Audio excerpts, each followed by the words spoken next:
आज का ये वीडियो आपके लिए काफ़ी इंपॉर्टेंट होगा अगर आप एक बिगिनर है तो, बिकॉज आज के इस वीडियो के अंदर हम एक इम्पॉर्टेंट 5 स्टेप प्रोसेस के बारे में बात करने वाले हैं। एक कंप्लीट रोड मैप मैं आपको इस वीडियो के अंदर बताने वाली हूँ कि एज अ बिगिनर आप अपने ट्रेडिंग जर्नी को किस तरह से स्टार्ट कर सकते हैं। स्टेप बाय स्टेप सारे 5 प्रोसेस की इन डिटेल में बात करेंगे, सो इस वीडियो को एंड तक देख लीजिए। इससे पहले अगर आप पहली बार चैनल पर ज्वाइन किए हो तो चैनल को सब्सक्राइब करके, वीडियो हेल्पफुल लगता है तो लाइक और शेयर करना ना भूलिए। Let's get started. Step number 1 होता है अंडरस्टैंडिंग द मार्केट। इसमें क्या होता है कि आपको बेसिकली ये देखना होता है कि आप किस में एग्जैक्टली काम करना चाहते हो, कि आप स्टॉक मार्केट में काम करना चाहते हो या आप क्रिप्टो में काम करना चाहते हो या आप कोई अदर दूसरे सेगमेंट्स में काम करना चाहते हो।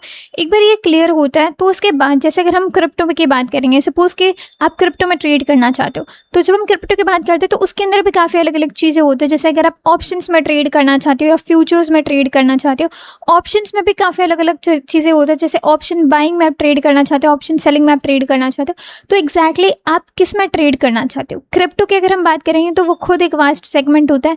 इसमें काफ़ी सारे एसेट्स होते हैं जैसे बिटकॉइन, इथेरियम, सोलाना, बाकी के आपके कॉइन्स हो गए, इवन गोल्ड, सिल्वर, ये सारी चीज़ें आप क्रिप्टो एक्सचेंजेस में कर सकते हो। सो बेसिक ये मतलब है कि आपको पहले ये जानना होता है कि एग्जैक्टली इनमें से ये जो सारी चीज़ें हमने बताएं, इसमें से एग्जैक्टली आप क्या चूज़ करना चाहते हो। क्योंकि अगर आप सभी में सारी चीज़ें एक्सप्लोर करने चले जाओगे तो आपको मे बी सभी चीज़ों का स्ट्रक्चर समझने में टाइम लग सकता है। एटलीस्ट आपको कुछ एक स्टार्ट करना है। जैसे अगर हम क्रिप्टो की बात करेंगे, क्रिप्टो के अंदर मान के चलते हैं आपने फ्यूचर्स चूज़ किया, फ्यूचर्स में किस में करना चाहते हो, मान के चलते आपने बिटकॉइन चूज़ कर लिया। सो आपका भी क्लियर है, आपका व्यू क्लियर है कि आप एग्जैक्टली किस एसेट में ट्रेड करना चाहते हो। तो स्टेप नंबर 1 ये होता है कि आपको समझना है कि आप कौन से मार्केट में एग्जैक्टली ट्रेड करना चाहते हो। इसके बाद जो हमारा सेकेंड स्टेप होता है इस प्रोसेस में, वो है टेक्निकल एनालिसिस। इट मीन्स कि अभी आपको तो पता चल गया कि आप एग्जैक्टली कौन से सेगमेंट में काम करना चाहते हो। अब आपको उसके चार्ट को देखना है, उसके चार्ट पैटर्न्स को अंडरस्टैंड करना है, उसके मार्केट स्ट्रक्चर को अंडरस्टैंड करना है। क्योंकि हर एक चीज़ का मूवमेंट अलग अलग होता है, हर एक एसेट का स्ट्रक्चर अलग अलग फॉर्मेशन होता है, उसमें वॉलिटिलिटी किसी में अलग होती है, किसी में कम होती है, किसी में ज़्यादा होती है। सो आपको ये देखना होगा कि एग्जैक्टली जैसे भाई अगर आप क्रिप्टो में बिटकॉइन की बात करो, बिटकॉइन फ्यूचर्स, तो आपको उसकी थोड़ी सी चार्ट ट्रेडिंग करनी होगी। उसके अंदर टेक्निकल एनालिसिस में काफ़ी सारी चीज़ें होता है, आपको पता होगा बहुत सारी चीज़ें टेक्निकल एनालिसिस में होता है।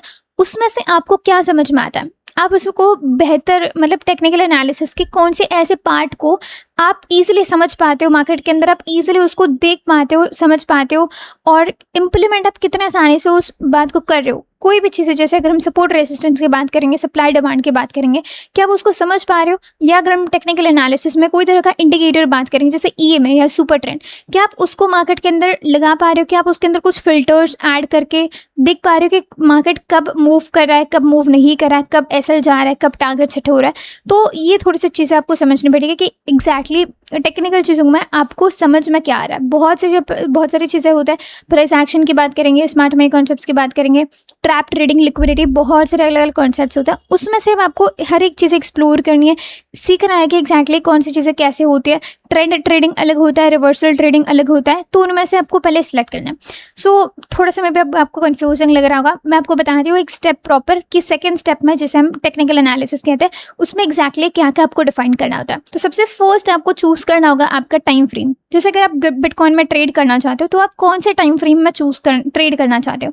क्या आप 1 मिनट में स्कैल्पिंग करना चाहते हो, या आप 5 मिनट, 15 मिनट वगैरह में इंट्राडे बेस्ड ट्रेडिंग करना चाहते हो, या आप 1 आवर, 4 आवर में स्विंग ट्रेडिंग करना चाहते हो। सो इस तरह से आपको जो अलग अलग ट्रेडिंग टाइप्स है उसमें आपको टाइम फ्रेम के हिसाब से पहले सिलेक्ट करना होगा। ऑल्सो एक और कॉन्सेप्ट होता है मल्टी टाइम फ्रेम एनालिसिस, जिसमें हम टाइम फ्रेम छोटा भी अगर रखते हैं तब भी हमें पूरा का पूरा बड़े से छोटे टाइम फ्रेम पर एनालिसिस करना होता है। सो इसमें से चूज़ कर लीजिए कि आपको एग्जैक्टली कौन से टाइम फ्रेम में काम करना है। उस अकॉर्डिंग फिर आपका SL टारगेट रहेगा। छोटे टाइम फ्रेम पे आपका SL टारगेट छोटा रहेगा, बड़ी टाइम फ्रेम पे आपका SL टारगेट उतना ही बड़ा रहेगा। सो इस तरह से फिर आपका एटलीस्ट थोड़ा डिसाइड हो पाएगा कि आप एग्जैक्टली किस टाइम पे या कौन से टाइम फ्रेम में एग्जैक्टली आप काम करना चाहते हो। इसके बाद आप अपने हिसाब से कोई टाइम भी चूज़ कर सकते हो। जैसे अगर आप स्कैल्पिंग कर रहे हो तो मान के चलता है शाम को आप 2-3 घंटे के एक टाइम विंडो में, जैसे शाम के 7 बजे से 8-9 बजे तक आप ट्रेड सेटअप अगर आपका बनता है तो उस टाइम विंडो के अंदर, उस टाइम के अंदर आप ट्रेड बना रहे हो। सो इस तरह से आप अपने लिए कुछ फिक्स भी कर सकते हो इन केस कि अगर आप वर्किंग प्रोफेशनल है, अगर आप जॉब करता है, अगर आप सुबह में आप टाइम अगर इन्वेस्ट नहीं कर पाता मार्केट में, तो शाम के टाइम पे आप अपने कोई टाइम विंडो सेलेक्ट कर लीजिए कि उस पर्टिकुलर टाइम में आप मार्केट को स्टडी करोगे, एनालाइज करोगे और वहाँ पर ट्रेड्स प्लेस करोगे। सो ये हमने टाइम फ्रेम और टाइम की बात कर ली, time in the sense time window जिसमें आप एक्टिवली मार्केट को ऑब्जर्व करोगे। ये फर्स्ट चीज़ें हो गई। सेकेंड जो हमें ये करना होता है कि ट्रेडिंग टाइप, मतलब इसमें दो चीज़ें आ जाते हैं। एक होता है ट्रेंड ट्रेडिंग, मतलब मार्केट जब ट्रेंडिंग चल रहा होगा, अप ट्रेंड में, डाउन ट्रेंड में, तभी आप ट्रेंड को फॉलो करने की कोशिश कर जाओगे। दूसरा होता है रिवर्सल ट्रेडिंग। इसमें जब मार्केट रिवर्स चल रहा होता है, जैसे ऊपर गया, अब यहाँ से मार्केट नीचे आना चाहता है, तो आप सेल का ट्रेड प्लेस करते हो बाइंग वाले मार्केट में। इसी तरह से अगर मार्केट नीचे आना चाहता है, आप बॉटम से बाय का प्लेस कर रहे हो, तो ये होता है रिवर्सल ट्रेडिंग। इसमें फिर काफ़ी चीज़ें आ जाती है, आपका ट्रैप ट्रेडिंग आ जाता है, आपके एसएल हंटिंग आ जाती है, लिक्विडिटी स्वीप वाले पैटर्न्स आ जाता है। सो इसमें से अब आपको सेलेक्ट करना होगा कि एग्जैक्टली मोटा मोटी मतलब आप क्या ट्रेंड को इजीली समझ पाते हो या ट्रेंडिंग में रिवर्सल अच्छे से कैप्चर कर पाते हो। सो ये दूसरी चीज़ हो गई कि आपको एग्जैक्टली पता होना चाहिए कि आप किस में कौन से तरह के मार्केट के मूवमेंट को समझ पाते हो। ठीक है, सो ये हमने दो चीज़ों के बारे में बात की। और जब आप इतने चीज़ें डिसाइड कर लेते हो तो उसके बाद आती है स्ट्रैटेजी। सो हमारा स्टेप 3 होता है, मतलब जो थर्ड स्टेप होगा इस प्रोसेस में, वो है बिल्डिंग अ स्ट्रैटेजी या बिल्डिंग अ सेटअप। इसमें आपको क्या करना होता है, जैसे मान के चलते आपने ट्रेंड ट्रेडिंग का कोई एक सेटअप समझ लिया। सो ट्रेंड ट्रेडिंग के लिए आप क्या कर सकते हो, एज ए बिगनर आप इंडिकेटर की हेल्प ले सकते हो। मान के चलते आपने EMA लगा दिया, सुपर ट्रेंड लगा दिया। सो इस तरह से दोनों में से कोई एक इंडिकेटर से पूछ के आप अगर यूज़ कर रहे हो, उसमें आप फिल्टर्स लगा रहे हो, देख रहे हो कि EMA कैसे बन रहा है। सपोज कि अगर आपने कोई भी EMA ले लिया, जैसे 915 EMA का क्रॉस ओवर एज्यूम कर लिया, सो आप चार्ट के ऊपर वो इंडिकेटर को लगाते हो, फिर आप देखते हो कि EMA कब क्रॉस कर रहा है, कब क्रॉस डाउन कर रहा है, मूवमेंट हमें कब मिल रही है, ट्रेंडिंग मार्केट कब हम कैप्चर कर पा रहे हैं, साइडवेज जब चलता है तो EMA कितने बार क्रॉस करके दिखा देता है, और कैसे जोन को आइडेंटिफाई कर सकते हैं, ट्रेंडिंग को कैसे फिल्टर आउट करना है। ये सारी चीज़ें आपके हो जाती हैं EMA बेस्ड सेटअप के अंदर, जो कि ट्रेंड ट्रेडिंग सेटअप है। ऐसे कोई भी तरह का इंडिकेटर आप यूज़ कर सकते हो जो कि ट्रेंड को डिपेक्ट करता है। जैसे सुपर ट्रेंड की बात कर ली, सुपर ट्रेंड के अलग अलग लेंस होते हैं, आप उसको लगा के रख देना कोई भी टाइम फ्रेम पर जो आप चूज़ करना चाहते हो। उसमें देख लीजिए सुपर ट्रेंड के हिसाब से कि आप कोई ट्रेंड कैप्चर कर पा रहे हो। इस तरह से फिर आप अपनी स्ट्रैटेजी को बिल्ड करोगे। इसी तरह से अगर आप कोई सपोज के रिवर्सल वाले सेटअप पे काम करना चाहते हो, तो आपको पता होना चाहिए कि लिक्विडिटी स्वीप वाला पैटर्न कैसे काम कर रहा है, एसएल हंटिंग कहाँ पे होती है, सपोर्ट रेजिस्टेंस सप्लाई डिमांड, ये सारी चीज़ें प्राइस एक्शन बेस्ड होते हैं। सो अगर आप उसको प्लान करना चाहते हो तो फिर वो आपका सेटअप हो गया। अगर आप कोई और XYZ सेटअप प्लान करना चाहते हो तो फिर वो आपकी स्ट्रैटेजी बन गई। तो आपको चूज़ करना है कि पूरे के पूरे मार्केट के अंदर आप कौन सी चीज़ें लाइव मार्केट में जब चार्ट बन रहा होता है, जब कैंडल्स मूव कर रहे होते हैं, आप उस समय कौन सी चीज़ को एग्जैक्टली समझ पाते हो। तो हो सकता है कि प्राइस एक्शन अगर आपको थोड़ी सी शुरू में डिफिकल्ट लग रही हो तो आप इंडिकेटर का हेल्प ले सकते हो। कोई भी तरह का इंडिकेटर, उसके अंदर कुछ फिल्टर्स लगा के आप उसे यूज़ करना स्टार्ट कर सकते हो। ठीक है, सो इस तरह से आपका थर्ड स्टेप हो गया जिसमें हम एक कोई सेटअप पे ऊपर काम करते हैं। सेटअप यानी कि स्ट्रैटेजी को हम फॉर्मुलेट करने की कोशिश करते हैं। यहाँ वहाँ कुछ चीज़ें जो समझ में आते हैं वो जोड़ के, जो फिल्टर्स वगैरह है उसे हम लगा के हमें प्रॉपर एंट्री एग्जिट के कुछ अपने लिए रूल्स बनाते हैं। कि जैसे बिटकॉइन की बात कर लेंगे, सो सपोज कि अगर हम जैसे EMA का एग्जांपल लिया, तो EMA जब इस ऐसे क्रॉस वाला पैटर्न बनाएगा, इसके बाद सपोज कि अगर इसने पुल बैक दिया है, रिट्रेसमेंट का पैटर्न अगर देखने को मिल रहा है, साथ ही अगर वहाँ पे एक अच्छा सपोर्ट काइंड ऑफ दिख रहा है, तो वहाँ से हम एक एंट्री प्लान कर सकते हैं। 1:3-4 का जो भी रिस्क रिवॉर्ड है, या 1:2 जो भी आपका रिस्क रिवॉर्ड है उसे हम रखेंगे। रिस्क कितना लेंगे, रिवॉर्ड कितना लेंगे, वो भी आप सेट करते हो अपने आप के लिए। जैसे रिस्क अगर हम लेंगे, सपोज कि 100 पॉइंट के हम रिस्क ले रहे हैं बिटकॉइन में, और हम 200-300 पॉइंट का टारगेट ले रहे हैं, ये हो गई स्कैल्पिंग के बाद। ठीक है, इससे कम ज़्यादा आपका रिस्क रिवॉर्ड हो सकता है, इट डिपेंड्स। इसके बाद जैसे अगर हम स्विंग वगैरह को कुछ ट्रेड करें तो उसमें हो सकता है आपके 500, 400, 1000 पॉइंट का SL रहा हो, 2-3 हज़ार पॉइंट्स के लिए आप एम कर रहे हो। ठीक है, जस्ट ऐसा रिस्क रिवॉर्ड आपको सेट करना है। इंट्राडे बेस्ड अगर आप करते हो तो हो सकता है आप 200 पॉइंट का SL रखे हो, उसके अगेंस्ट 600 पॉइंट या 400 पॉइंट का आप टारगेट रखे हो। इस तरह से आपके entry, SL, target, trailing stop loss, ये सारे के आपके रूल्स फिक्स्ड होने चाहिए कि जब ऐसे ऐसे मार्केट कर रहा होगा रिएक्ट, तो हम ऐसे एक्शंस ले रहे हैं, तो आपका फिक्स्ड होगा। सो आप वहाँ पे एक अपने रूल्स बनाइए। ठीक है, प्रॉपर पेन पेपर लेकर उसको करना होता है। ये नहीं कि जस्ट वीडियो देख लिया और जस्ट चार्ट के ऊपर कुछ पैटर्न्स हमने ढूंढ लिए और फिर उसके बाद जस्ट हम उस पैटर्न को देखकर ट्रेड बनाए जा रहे हैं, ऐसा नहीं होता। प्रॉपर एक सिस्टमैटिक वे से जब भी आप डिसिप्लिन तरह से ट्रेडिंग को अज्यूम करोगे, तब जाके उसके अंदर आपको रिजल्ट्स देखने को मिलेंगे। ये नहीं कि जस्ट ऊपर से चीज़ें देख ली, हाँ समझ में आ गया, चलो टेस्ट कर लेते हैं, ट्राई कर लेते हैं, रियल अमाउंट डाल के सीधा अपने ट्रेड करना स्टार्ट करना, ऐसा नहीं होता। आपको काफ़ी इसमें टाइम इन्वेस्ट करना होगा। और इसी से आती है हमारा फोर्थ स्टेप, जो कि होता है बैक टेस्टिंग। सो आपने कोई स्ट्रैटेजी चूज कर ली, सेटअप आपने बना लिया, अब आपको बैक टेस्ट करते रहना है जब तक आपको फुल कॉन्फिडेंस नहीं आता है उस सेटअप के ऊपर। आपने देखे होंगे हम बहुत सारे लोग जो है वो बड़े अमाउंट से ट्रेड कर पाते हैं। क्यों ट्रेड कर पाते हैं? क्योंकि हमें कॉन्फिडेंस होता है कि जो सेटअप हम जिस सेटअप के ऊपर काम करें वो सेटअप ने प्रीवियसली कई बार वैसे जब परफॉर्म किया तो रिजल्ट्स दिए हैं। कहीं ना कहीं टारगेट सेट हुए, छोटे मोटे एसएल भी अगर हिट होते हैं तो मंथ एंड के अंदर कुछ एवरेज निकल के आता है उस सेटअप में से। कोई भी उसके रिस्क रिवॉर्ड हो सकता है, रिस्क रिवॉर्ड के हिसाब से एक्यूरेसी कोई हम फिक्स रखेंगे। तो इससे क्या होता है, कोई भी ऐसा जो सेटअप है उसको जब आप बैक टेस्ट कर लेते हो आपको कंप्लीट उस सेटअप के बारे में पता चलता है कि वो सेटअप कितना काम कर सकता है, उसकी एक्यूरेसी, उसका विन रेट कितना निकल के आता है, आप उसके अंदर एवरेज रिस्क रिवॉर्ड कितना मेंटेन कर पा रहे हो। रिस्क रिवॉर्ड और विन रेट जब आपका हो जाता है फिक्स टाइप का, तो मंथली जो आपका एवरेज निकलता है उससे फिर आपको देखना होता है कि रिस्क रिवॉर्ड और विन रेट पे आपका क्या कोरिलेशन बन रहा है। अगर आपका रिस्क रिवॉर्ड काफ़ी कम है तो आपको एक्यूरेसी बढ़ाने पर फोकस करना होगा। अगर आपकी एक्यूरेसी काफ़ी कम है तो आपको रिस्क रिवॉर्ड को बढ़ाने पर फोकस करना होगा। इस तरह से आपको दोनों में से कुछ एक एटलीस्ट मेंटेन करते हुए चलना है और आपको बैक टेस्ट करना है।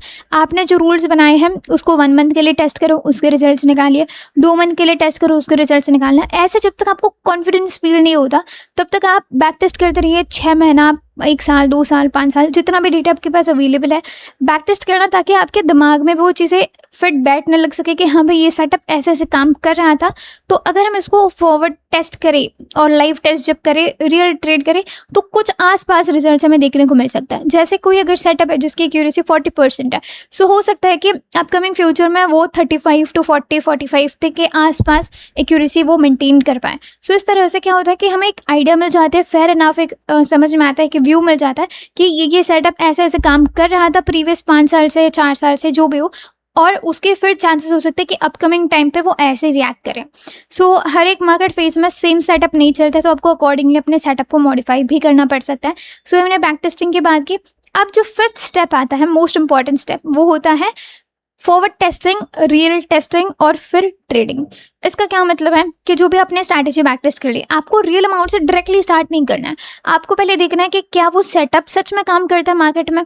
क्या आप जैसे ई में है, ई में का पुल बैक है, क्या आप उसको सच में पकड़ पा रहे हो मार्केट में, या सपोर्ट है, रेजिस्टेंस है, क्या आप चलते हुए मार्केट में उसको आइडेंटिफाई कर पा रहे हो, उसको मार्क करके क्या आप डिसीजन वहाँ पे ले पा रहे हो। सो ये होता है फॉरवर्ड टेस्टिंग, कि मतलब मार्केट अब चल रहे, कैंडल्स बन रहे हैं, तो आप अपने सेटअप को वहाँ पे, अपने लॉजिक को अप्लाई करके देख रहे हो कि सेटअप वहाँ पे बन रहा है या नहीं, हम आइडेंटिफाई कर पा रहे हैं सेटअप को या नहीं। सो ये आपको करना होता है। चार्ट के ऊपर जस्ट आप लॉन्ग शॉर्ट की जो पोजीशन होती है रिस्क रिवॉर्ड के हिसाब से वो मार्क करके रख दीजिए, और आपको देखना होता है कि जो आपने बैक टेस्ट कर रखा है क्या उसे आप फॉरवर्ड टेस्ट में सही से सिमिलर कर पा रही हो या नहीं, रिजल्ट्स आसपास निकल के आ रहे हैं या नहीं। सो जब आप ऐसे कर लोगे फिर आपको ये समझ में आएगा कि हाँ, मतलब ये आप कुछ टाइम के लिए कर सकते हो, ताकि आपको भी एक तसल्ली मिले कि हाँ, जो हमने बैक टेस्ट कर रखा है आसपास का रिजल्ट जो है वो हम फॉरवर्ड टेस्ट में, लाइव टेस्ट में भी हम कर पा रहे हैं। इसके बाद जो नेक्स्ट स्टेप होता है वो होता है ट्रेडिंग, जो कि मैं आपको कहूँगी कि छोटे अमाउंट से इनिशियली स्टार्ट करना, क्योंकि सिंपल बात है, बड़े अमाउंट से आप स्टार्ट करते हो, प्रॉफिट लॉस बड़ा होता है, फिर आपकी मेंटली स्टेबिलिटी जो है वो आप नहीं रह पाती है, आप रिटेन नहीं कर पाते हो मेंटल स्टेबिलिटी को। प्रॉफिट ज़्यादा हो गया, आप और ओवर ट्रेडिंग करने लग जाओगे, आप सेटअप फॉलो नहीं करोगे। लॉस ज़्यादा हो गया, फिर आप सोचोगे नई अच्छे से काम नहीं करते, आप गिव अप कर लोगे। सो इतने बड़े क्वांटिटी से डायरेक्टली स्टार्ट मत करना जिसका आपका इम्पैक्ट हो रहा हो आपके मेंटल स्टेट पे। आप छोटे क्वांटिटी से स्टार्ट करना। छोटे क्वांटिटी मतलब अगर लॉस हो तब भी आपको कुछ फर्क नहीं पड़ेगा, ऐसे क्वांटिटी से आप स्टार्ट कर सकते हो। प्रॉफिट भी हो सकता है आपको काफ़ी कम देखने को मिले, जैसे कि अगर आप 50 रुपये का रिस्क लेकर 100-200 रुपये का प्रॉफिट एम करना चाहते हो, तो हो सकता है कि इनिशियली ये आपको बहुत कोई बड़ा अमाउंट ना लगे कि 50 का लॉस हो गया, आप मेंटली स्टेबल रह के दूसरा तीसरा ट्रेड बना पाओगे। सो इस तरह से अपने लॉट साइज को डिसाइड कीजिए, क्वांटिटी को डिसाइड कीजिए, और फिर अपने स्ट्रैटेजी को उस तरह से फॉर्मुलेट करने के लिए स्टार्ट करना। और फिर जब आपको दिखता है कि 1 मंथ के अंदर आपने कंसिस्टेंट लॉट साइज से प्लान किया, छोटा मोटा अगर आप टारगेट्स अचीव कर पाए हो, परसेंट वाइज देखना होता है कि एक्स अमाउंट अगर आपने इन्वेस्ट कर रखे है तो कितना परसेंट आप बना पा रहे हो। उसके बाद फिर आप अपने क्वांटिटी को इंक्रीज कर सकते हो। जैसे अगर आप सपोज कि 10 लॉट प्लान कर रहे थे, तो हो सकता है 20 लॉट प्लान करो, या इस तरह से मतलब आप अपने क्वांटिटी को इंक्रीज कर सकते हो। 50 लॉट खरीदे फिर आप 100 कर रहे हो, तो आपका क्या होगा कि कॉन्फिडेंस भी धीरे धीरे इंक्रीज होगा। ये नहीं कि आपने एक ट्रेड में प्रॉफिट बना लिया, दूसरे ट्रेड में आपने क्वांटिटी डबल कर दी, तीसरे में आपने और डबल कर दी। इससे क्या होगा कि आपका माइंडसेट पूरा खराब हो जाएगा। इसलिए प्रॉपर फिक्स्ड अपने रूल्स को फॉलो कीजिए, धीरे धीरे करके क्वांटिटी को इंक्रीज कर लेना, ताकि आपके अंदर एक कॉन्फिडेंस भी बना रहे कि हाँ, अगर हम छोटे अमाउंट पे प्रॉफिट बना पा रहे हैं, इट मीन्स कि हम बड़ी अमाउंट पे भी प्रॉफिट बना सकते हैं। अगर हम छोटे अमाउंट पे लॉस करें, इट मीन्स कि हमें कुछ ना कुछ तब भी सीखना होगा, क्योंकि छोटे अमाउंट पे अगर लॉस चल रहा है तो बड़े अमाउंट पे भी लॉस होने के चांसेस ज़्यादा होता है।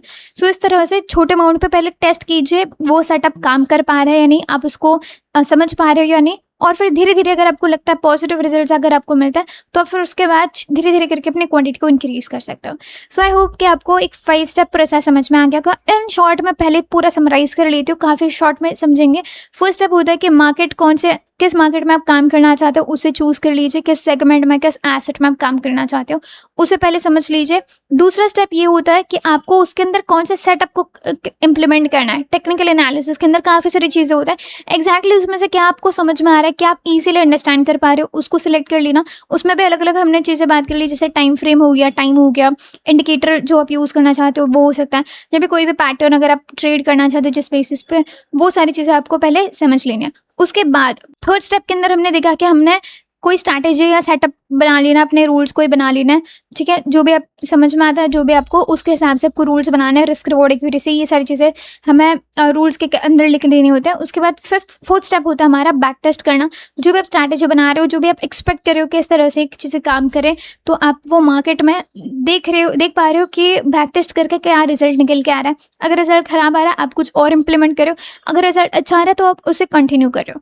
सो ये फोर्थ स्टेप हो गया। फिफ्थ स्टेप होता है कि छोटे अमाउंट से स्टार्ट करना, पहले लाइव टेस्ट करना, फॉरवर्ड टेस्ट करना, और फिर छोटे अमाउंट से स्टार्ट करना। सो आई होप कि आपको समझ में आ गया कंप्लीट 5 स्टेप प्रोसेस। और मैं आपको बता दूं, ये सारी चीज़ें तो मैंने आपको जस्ट एक ओवरव्यू बना के बता दिया कि कैसे आप as a beginner just trading को स्टार्ट कर सकते हो। अगर आपने अभी तक गोल्ड क्रिप्टो ट्रेड करने के लिए अकाउंट ओपन नहीं किया है, सो FIU रजिस्टर्ड प्लेटफॉर्म्स की जो लिंक होती है वो हमने डिस्क्रिप्शन में दे रखी है, ज़रूर से लिंक का यूज़ कीजिए, अकाउंट ओपन कर लीजिए, ताकि आप एक्स्ट्रा 10% सेव कर पाओ आपके ब्रोकरेज के अंदर। साथ ही आपको हमारे VIP टेलीग्राम लर्निंग ग्रुप का भी फ्री ऑफ कॉस्ट एक्सेस मिल रहा होगा। सो ज़रूर से लिंक्स का यूज़ कीजिए, अकाउंट ओपन कर लीजिए, और हमें व्हाट्सएप पे मैसेज डाल के ज़रूर से रख देना, ताकि लिंक्स हम आपको वहाँ से प्रोवाइड कर सकें। आई होप कि आपको अभी तक का जो भी हमने नॉलेज आपके साथ शेयर किया है, आई होप कि आपको समझ में आ गया होगा। If yes, hit the like button. मिलते हैं नेक्स्ट वीडियो में। Thank you.